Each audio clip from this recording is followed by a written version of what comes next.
change भेल कि कोना कालो लागल बांध सिल्क के साड़ी में कनिया बैगन तोहरा गलिया कनिया बैगन तोहरा गलिया कोना कालो लागल बांध सिल्क के साड़ी में कोना कालो लागल बांध सिल्क के साड़ी में कनिया बैगन तोहरा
बउआ बैगन तोरा गलिया है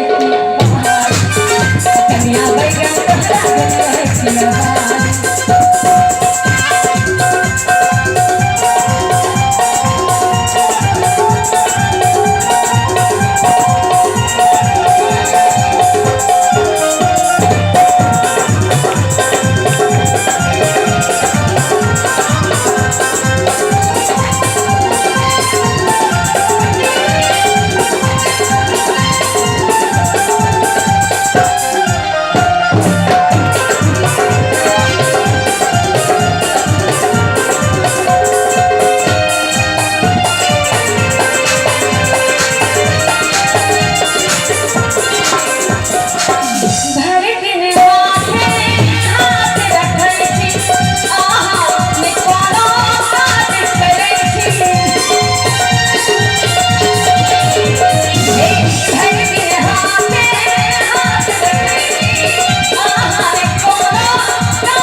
थोड़ा गंजन तोरा है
रिस्पेक्ट बनल रहे या बहुत बड़ी बात है